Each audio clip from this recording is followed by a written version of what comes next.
எல்லாருக்கும் வணக்கம். வணக்கம்மா. பசியில் இருக்கீங்களா? உங்களெல்லாம் பார்க்கணும்னு ரொம்ப நேரம் வெயிட் பண்ணிட்டு இருந்தோம். உண்மையில இன்னைக்கு தான் இவ்வளோ பேரும் பார்க்கல. என் பேர் அமுதா, காவல் ஆய்வாளர், இன்ஸ்பெக்டர் ஆஃப் போலீஸ், குழந்தை கடத்தல் தடுப்பு பிரிவு. ஏன்னா ஒவ்வொரு ஊர்லேயும் போய் நாங்கள் இவ்வளோ பேர் பார்க்க முடியாது. நிறைய கிராமங்களுக்கெல்லாம் போகிறோம். பெண் குழந்தைகளை பற்றி பேசுறதுக்கு நிறைய போகிற பெண் குழந்தைகள், ஆண் குழந்தைகள் எல்லாருமே பற்றி பேசுறதுக்காக நிறைய ஊர்களுக்கெல்லாம் போவோம். இங்கேயும் போனால் 50 பேர் 60 பேர் தான் இருப்பாங்க. ஆனால் உண்மையிலே எனக்கு இன்னைக்கு தான் நிறைய பேரை ஒரே ஸ்டேஜில் பார்க்குறேன்.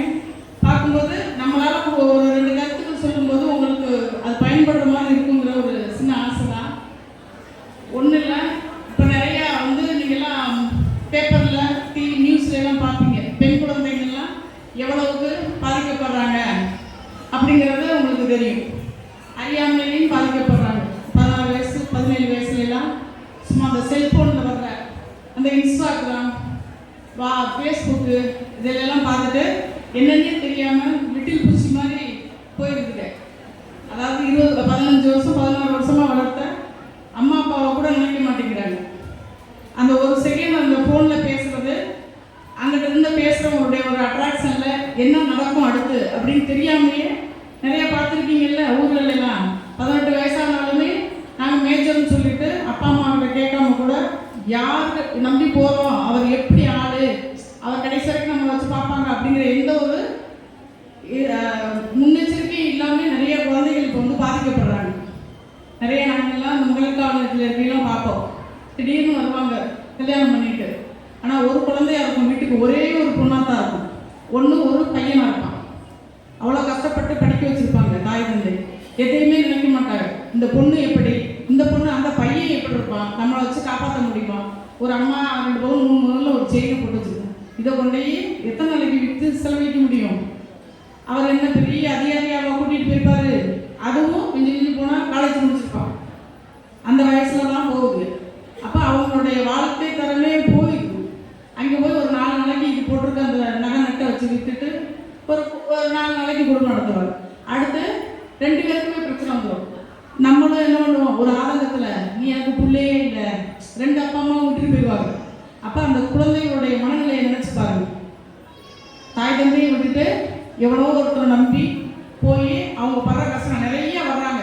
ஸ்டேஷனுக்கு வந்து நான் மேஜர், எனக்கு இப்போ அப்பா அம்மாவே வேணாம், எனக்கு அப்பா அம்மா பார்க்கவே பிடிக்காது, நிமிரவே மாட்டாங்க, துடிப்பாங்க. தாய் தந்தை ஒரு தடவை என்கிட்ட பேசி துடிப்பாங்க, குளிச்சதுல நிமிரவே மாட்டாங்க. ஏன்னா அப்போதான் அவங்களுக்கு அப்பா அம்மாவை பார்த்தா அப்படியே எதிரியை பார்க்குற மாதிரி இருக்கும். இதே போல் ஒரு 4 மாதம் 3 மாதம் கையில் இருக்கிற காசு காண போன உடனே நம்மளோட தான் நிற்கும். என்ன இவன்கிட்ட இருந்து அனுப்பி விட்ருங்க, அப்பா அம்மாவும் வரமாட்டாங்க. ஏன்னா ஒரு பார்த்து பண்ணுற கல்யாணம்னா 4 பேரை கூப்பிட்டு வச்சு நீங்கள் தானே பார்த்து வச்சிங்க, என் பிள்ளைக்கு இப்படி இருக்கு அப்படின்னு சொல்லி நியாயம் கேட்குறதுக்காக நமக்கு தெரியும். ஆனால் அவருடைய வாழ்க்கையே வீணாக போயிடும். எல்லாருமே கிராமத்தில் இருந்து வந்துருப்பீங்க, கஷ்டப்பட்டு பிள்ளைங்களை வளர்க்குறோம். முதல்ல பிள்ளைங்க எப்படி வளர்க்குறாங்கன்னு பாருங்க.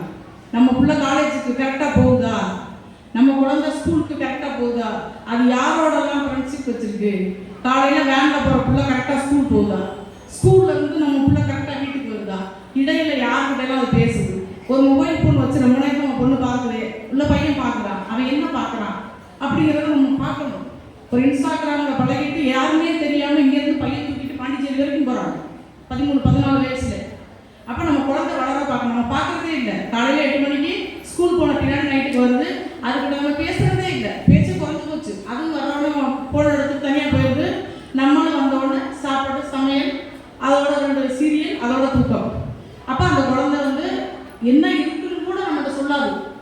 முதல்ல குழந்தைய முதல்ல நம்ம ஃப்ரெண்டாக பார்க்கணும். அப்பா இன்னைக்கு ஸ்கூல் போனியோ, உங்கள் ஸ்கூலில் என்ன விசேஷம், யாரெல்லாம் அவங்க பேசுனாங்க, என்ன நடந்துச்சு, டீச்சர் என்ன சொன்னாங்க, ஃப்ரெண்ட்ஸ்லாம் யார். ஏன்னா ஃப்ரெண்ட்ஸாலே நிறைய இப்பெல்லாம் பாதிக்கப்படுறாங்க. ஒரு 2 நல்ல பிள்ளைங்க இருந்தால் கூட அதில் ஒரு மாதிரியாக இருக்கும். ஒரு பையன் பார்த்து சிரிச்சாங்க கூட, அவன் உன்னை பார்த்து சிரிக்கிறான் அப்படின்னு சொல்லுவாங்க. சிரிக்கிறான்னு சொன்னோன்னா அப்போ பொண்ணு பார்க்கும். அப்போ நம்மளை பார்த்தா சிரிப்பான் போல. ஒரு 2 நாள் சொல்லும், அவங்க அழகாக இருக்கான் பாருங்க. மைண்டு வேறு மாதிரி ஆகிடும். அப்போ கூட வர்ற ஃப்ரெண்ட்ஸ்னாலையும் பிரச்சனை வருது. அப்போ நம்ம குழந்தைங்கலாம் ஒவ்வொரு தடவையும் பார்க்கணும், நம்ம குழந்தை கரெக்டான ரூட்டில் போயிட்டு இருக்கா, கரெக்டாக போய் படிக்கிறாங்களா. ஏன்னா அவங்களுக்கு நம்மளுடைய கஷ்டங்கள் சொல்லணும். நாங்கள் கஷ்டப்பட்டு உன்னை படிக்க வைக்கணும், எங்களுடைய ஆசைகளெல்லாம் நிப்பாட்டிட்டு தான் உங்களை படிக்க வைக்கணும். நீ எங்களுக்கு கஷ்டத்தை கொடுத்துடக்கூடாது. ஏன்னா நிறைய இப்போல்லாம் முதலாம் பைசாங்கிற வேலை, இப்போல்லாம் நாளைக்கு பரிசு எழுதிட்டா போதும், நிறைய கிடக்குது. ஒரு எக்ஸாம் தான், இப்போல்லாம் அறிவுக்கு தான், திறமைக்கு தான் வேலை. அப்போ ஒவ்வொரு பிள்ளைங்களுக்கும் நம்ம தான் சொல்லணும், முதல் ரோல் மாடல் யாரு, ஒரு குழந்தைக்கு முதல் ரோல் மாடல் யாரு, பேரண்ட்ஸ் தான். சொல்லுவாங்கல்ல, தாயை போல பிள்ளை நூலை போல சேலைன்னு ஒரு பழமொழியே சொல்றாங்க. நம்ம தான் நம்ம குழந்தைக்கு ரோல் மாடல். ஏன்னா இப்போல்லாம் உங்களுக்கு ஈஸியாக கிடைக்குது. நம்ம படிக்கிற காலத்துலலாம் அவ்வளவு இல்லை, பஸ்க்கு போக முடியாது, பள்ளிக்கூடம் ரொம்ப லாங்கில் இருக்கும். அப்போ நம்மளோட கல்வியில் ரொம்ப யோசிக்கிற மாதிரி இருக்கும், பேரண்ட்ஸ் படிக்க வைக்க முடியாது. இப்போ அப்படி இல்லை, குழந்தை எப்போ கேட்டாலும் நம்ம தலையை அடமான வச்சுனாலும் கொடுக்குற மாதிரி ஆகிப்பட்டோம். ஏன்னா நாம் பட்ட கஷ்டம் என் குழந்தை படக்கூடாது, இதை ஒரு நம்ம எடுத்துட்டோம். நாம் பட்ட கஷ்டம் நம்ம குழந்தைக்கு படக்கூடாது. அப்படிங்கிறதுனால என்ன பண்ணுறோம், நம்ம கஷ்டப்பட்டாலும் பரவாயில்ல, அது கேட்கறத நம்ம கொடுத்துட்றோம். நம்ம கேட்காம அந்த பிள்ளை ஏமாந்து போச்சுன்னா அது இல்லாமல் போயிருமோ, படிக்காமல் போயிருமோ அப்படிங்கிற ஒரு எண்ணம் நமக்கு வந்துருச்சு. அதனால நம்ம எவ்வளவுக்கு அந்த பிள்ளைக்கு படிப்பை நம்ம கொடுக்குறோமோ அவ்வளவுக்கு ஒழுக்கத்தையும் நம்ம சொல்லிக் கொடுக்கணும். மிரட்டணும்னு அவசியம் இல்லை, ரொம்ப தொந்தரவு பண்ணணும் அவசியம் இல்லை. ஒவ்வொரு இடத்துலையும் போகும்போது பார்த்து போயிட்டு வா, யாருக்கும் பேசுறது அப்படின்னு சொன்னீங்கன்னா உங்க மேலே ஒரு இரிட்டேட்டிங் மாதிரி அவங்க நினைப்பாங்க. இதை எப்போ பார்த்தாலும் நம்ம அம்மா அப்படி சொல்லுது, அப்போ யோசிக்க தோணும். அப்போ நம்ம ஒரு எமோஷனலாக சொல்கிறோம், நான் இப்படி கஷ்டப்பட்டு வந்தேன், எங்கள் அப்பா அப்படி என்னை கஷ்டப்பட்டாங்க, நான் ஒரு ரூபா படிக்கிறதுக்கு வாங்குறதுக்கு எங்கள் அப்பா அம்மாட்ட இவ்வளோ கஷ்டப்பட்டோம், நான் இவ்வளோ கஷ்டப்பட்டு தான் ஸ்கூல் போவேன். ஏன்னா அப்படி தான் எல்லாருமே எல்லாருமே கிராமத்தில் இருக்கும். நானே அப்படி தான் காலையிலலாம் புள்ளருக்கு போட்டுட்டு அடுத்து தான் ஸ்கூல் போவோம். லேட்டாலும் வாசலில் ஒரு அடி வாங்கிட்டு கிளாஸுக்கு போவோம். அப்படி தான் நடந்துச்சு, எல்லாருமே அப்படி தான் இருக்கும். பிடி வாத்தியார் ஒரு அடியை வாங்கிட்டு உள்ள ஓடுவோம். காலையில் அவ்வளோ வேலை பார்த்து வச்சுட்டு வருவோம், லீவுக்கு ஒரு வேலைக்கு போவோம், எல்லாமே நடக்கும். ஆனால் இப்போ அப்படிலாம் இல்லை. ஏன்னா வேன் வாசல் கொண்டே இறங்கிடுது, அப்படியே தூக்கி கொண்டு வீட்டில் விட்டுருது. ஆனால் அவங்க படிக்கிறதுக்கு ரொம்ப சிரமப்படுறாங்க. அப்படிங்கும்போது அப்போ நம்ம தான் கொஞ்சம் எமோஷனலாக சொல்லணும், அப்பா உங்களை படிக்க வைக்கிறதுக்கு நாங்கள் கஷ்டம், நீ படிப்பை மட்டும் பாரு, உனக்கு என்ன தேவையோ அதை நாங்கள் செய்ய, நாங்கள் தவறான வழியில் போயிடக்கூடாது. ஏன்னா சட்டம் நிறையா இருக்குது, அதாவது தவறு நடக்கிறதுக்கு சட்டம் நிறையா இருக்குது. 4 வயசு குழந்தையிலேருந்து 18 வயசான அம்மா கூட பாதிக்கப்படுறாங்க. போகலாம் வயசான பார்த்துருப்பீங்களா, 60 வயது 70 வயதுலாம் பாதிக்கப்படுறாங்க. ஏன்னா குழந்தைங்கும் போது ரெண்டுமே குழந்தைங்க தான். நமக்கு ஆணும் குழந்தை தான், பெண்ணும் குழந்தை தான். நீங்கள் பொம்பளை பிள்ளை மட்டும் தான் பாதிக்கப்படணும் இல்லை, ஆம்பளை பையனும் பாதிக்கப்படுறான். ஆம்பளை பையனுக்கும் அபியூஸ் நடக்குது, ஆம்பளை பையனும் தவறான வழியில் போகிறான். ஃப்ரெண்ட்ஸோடு சேர்ந்து என்ன பண்ணுறாங்கன்னே தெரியல. நாங்கள் போகும்போது பார்ப்போம், ஒரு 4 பசங்க சேர்ந்து செல்லில் என்ன பார்க்குறாங்கன்னு தெரியாது. அப்போ அந்த செல்லில் பார்த்து அவங்க மைண்டெல்லாம் படிப்பை விட்டுட்டு வேற எங்கே போகுது. அதே மாதிரி சேர்ந்து இந்த ட்ரிங்க்ஸ் அடிக்கிறது, பார்ட்டிக்கு போகிறது, அதெல்லாம் பாருங்க. 4 பேர் சேர்ந்து பார்ட்டிக்கு போகிறாங்கன்னா அவங்க எங்கே போகிறாங்க எங்கே வராங்கன்னு மனசு பண்ணுங்க. 5 பேர் சேர்ந்து ஒரு குற்றத்தில் இருந்ததுன்னா அதில் 2 பையன் கொஞ்சம் வயசு பையனாக இருக்காங்க. ஒரு பிரச்சனையில் பார்த்து 5 பேருக்கு பிடிச்சி கொண்டாங்க சேஷன் வருது, அதில் 2 பையன் மைண்ட் சின்ன பையனாக இருக்காங்க. என்னன்னே தெரிஞ்சுக்காது, நான் கூட போனேன் அப்படின்வான். விசாரிக்கும் போது அந்த அன்னைங்களோட நான் கூட போனேன் அப்படின்னு. அப்போ நம்ம சொல்லணும், நீ பழகுற பசங்களும் கரெக்டான ஃப்ரெண்ட்ஸாக இருக்க பார்ப்பா. ஏன்னா நம்ம வாழ்க்கையே வீணாக போயிடும். ஒரு பையன் ஏதாவது ஒரு சின்ன தப்பு செஞ்சுட்டு ஒரு போலீஸ் ரெக்கார்டுக்குள்ள உள்ளே போயிட்டாங்கன்னா அவன் வாழ்க்கை என்ன ஆகும், இந்த ஊரை விட்டு வெளியே போக முடியாது, ஒரு பாஸ்போர்ட் எடுக்க முடியாது, எவ்வளோ சிரமங்கள் பாருங்க. அப்போ நம்ம பசங்களையும் சொல்லி வளர்க்கணும். மெயினாக பெண் குழந்தைகளையும் பார்த்து வச்சுக்கிறோங்க. இப்போ அதிகமாக இந்த 18 வயசுக்குள்ளெல்லாம் கல்யாணம் பண்ணி வைக்கிறீங்க, நிறைய சைல்டு மேரேஜே வருது. ஏன்னா இந்த ஒரு சில இடத்துல எல்லாம் அம்மா இல்லாதவங்க இல்லை அப்பா இல்லாத வீட்டுல எல்லாம் ஒரு நல்ல மாப்பிள்ளை வந்தால் ஒரு நிச்சயார்த்தத்தை பண்ணி வைக்கிறது, புக் பண்ணுறது. நான் சொன்ன மாதிரி புக் பண்ணி வைக்கிறது. வெளிநாடு போயிட்டு வந்தால் போய் கட்டிக்குமா, மாப்பிள்ளை ஓடி போயிடுவார், நல்ல மாப்பிள்ளையா இருக்கும் அப்படின்னு சொல்லிட்டு நம்ம பண்ணுறது. ஆனால் நம்ம அது எதுக்கு 18 வயசில் சின்ன குழந்தை, இது குழந்தைன்னு சொல்கிறோம்னா அதுக்கு பக்குவம் இருக்காது. நல்லது கெட்டது எதுன்னு அதுக்கு நிர்ணயிக்க முடியாது. அந்த இதுக்கு சொல்லுவாங்க, உடல் ரீதியாகவும் சொல்லுவாங்க. 18 வயசுக்குள்ள ஒரு குழந்தை கல்யாணம் பண்ணி கொடுத்தீங்கன்னா அது உடல் ரீதியாக எதுக்குமே தயாராக ஆகாது. பட் குழந்தை பிறக்கும், பட் அந்த குழந்தைய சமக்கிற சக்தி கூட அது இருக்காது. அந்த ஒரு 2 ரீசன் சொல்கிறாங்க. ஒன்று 18 வயசில் அதுக்கு நல்லது எது கெட்டது எது பிரித்து பார்க்க தெரியாது. அடுத்து நம்ம கல்யாணம் பண்ணி நல்ல மாப்பிள்ளை வரும்னு சொல்கிறீங்க, கல்யாணம் பண்ணி வச்சிங்கன்னா அதுக்கு உடல் ரீதியாகவும் அது ரெடியாகும். அப்போ யார் பாதிக்கப்படுறாங்க, குழந்தை தான் பாதிக்கப்படுறது. என்ன ஒரு அவசரம், படிக்க வைக்கிற பிள்ளை இப்போ நிறைய தொழிற்கல்விலாம் இருக்குது. இப்போ நர்சிங் படிக்கிறாங்கன்னா நர்சிங் படித்த பொண்ணு வந்து வீட்டில் உட்காராது. எனி ஒன் ஆஸ்பத்திரி, ஏன்னா கவர்மெண்ட் வேலை தானே இல்லை, எந்த ஆஸ்பத்திரியினாலும் போய் வேலை பார்க்கும். படிக்கிற பிள்ளைங்க எல்லாத்தையும் இப்போ நிறைய வேலைக்கு போகிறாங்க. எதுவுமே அதுக்கு செலவுக்கு போயிடுது. அப்பா அம்மாவை நம்ம எதிர்பார்க்கக்கூடாது. நான் செல்ஃப் ரெஸ்பெக்ட் எனக்கு வேணும், நான் என்னுடைய செலவை நான் பார்த்துக்கிறேன். அப்பா அம்மாவை நீங்கள் சொல்லிடல நான் பட்ட கஷ்டம் குழந்தை படக்கூடாது.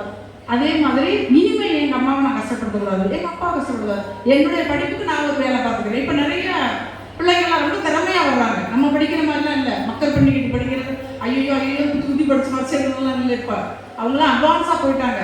ஒரு கொஸ்டின் கேட்டாங்கன்னா ஆன்சர் பண்ண முடியாது உங்களால். எல்கேஜி யூகேஜி போகிற குழந்தை கேட்குற கொஸ்டினுக்கு நீங்கள் ஆன்சர் பண்ண முடியாது. அப்போ அவ்வளோ தெளிவாக இருக்காங்க. ஆனால் அவங்க தெளிவாக இருக்கிறவங்க பாதை மாறாமல் போகிறது யாருடைய பொறுப்பு?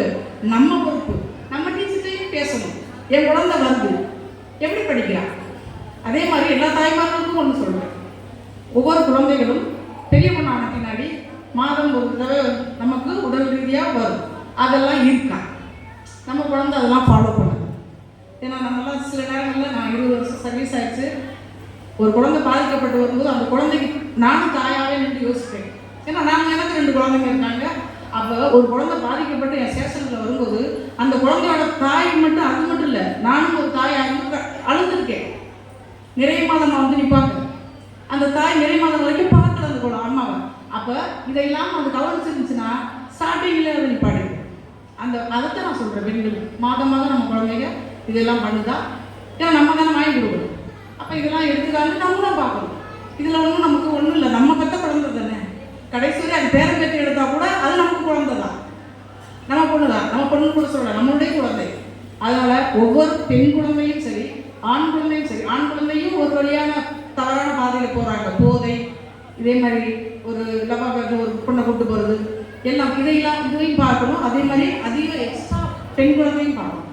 தயவுசெய்து ஒவ்வொரு பெண் குழந்தையும் கல்யாணம் பண்ணுற வரைக்கும் நம்ம பார்த்து வளர்க்கணும். இதெல்லாம் நான் வந்து உங்கள்கிட்ட சொல்கிறேன். ஏன்னா நிறைய பாதிக்கப்பட்டவங்களை பார்த்து நான் நிறைய கஷ்டப்பட்டிருக்கேன். அவங்க அந்த தாயுடைய நிலைமையிலேருந்து நான் பார்த்துருக்கேன். நீங்கள் யாரையுமே நம்ப வேணாம். கூட பிறந்தவங்க சரி, பக்கத்து வீடு, நம்ம பையனோட ஃப்ரெண்டு, நம்ம வீட்டுக்காரோட ஃப்ரெண்டு, ஒவ்வொருத்தரும் வீட்டுக்கு வந்து போகும்போது ஒவ்வொரு ஆங்கிளில் பார்ப்பாங்க நம்ம பிள்ளைங்களை. அதனால் எல்லாத்தையுமே நம்ம தான் அடையாளப்படுத்தணும். பாப்பா அப்பாவோட ஃப்ரெண்டுக்கிட்ட கொஞ்சம் தள்ளியே பேசு, அண்ணனோட ஃப்ரெண்டுக்கிட்ட பார்த்து பேசு.